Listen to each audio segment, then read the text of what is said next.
Farmers Market Day. Ayan, dyan. Ayan.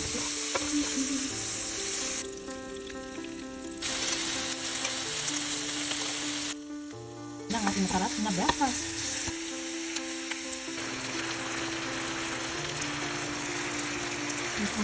At ito yung kumpot. Ayun, yung ating squid. Dalamay.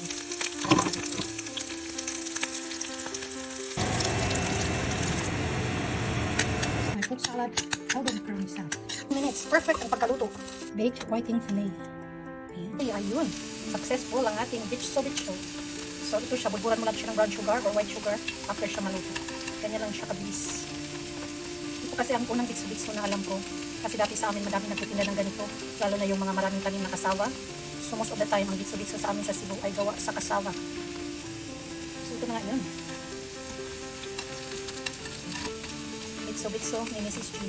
Cebuano version. Cebu version. Hey.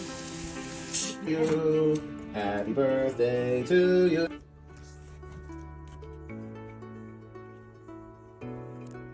Hello lovelies. Ayan. Dinala ko pala ang aking calamansi plant sa loob ng bahay kasi malamig sa labas.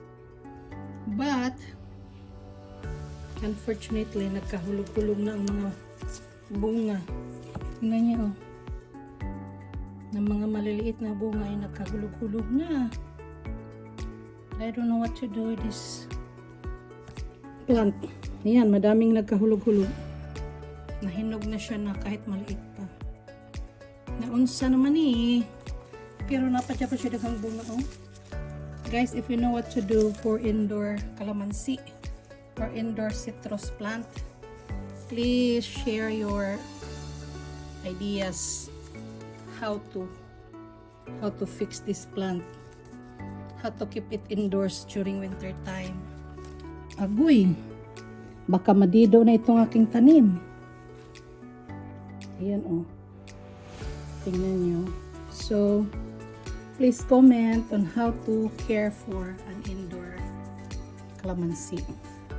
Nung nasa labas ko last time, yung before ko siya pinasok, ang ganda-ganda. Ang daming bulaklak, pero ngayon, lahat ng bulaklak na nagiging kalamansi, hulog lahat. Oh. Sayang, di ba yan? Marami pa dyan na naghulog-hulog.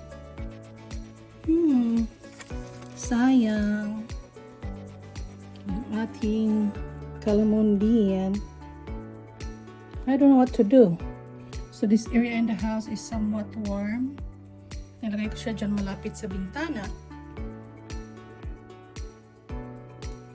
Kala ko makatulong, but I guess not. I don't know what to do anymore. So I need to do something before ano yan? Tingnan nyo, ah. Tingnan nyo, diba? Sayang.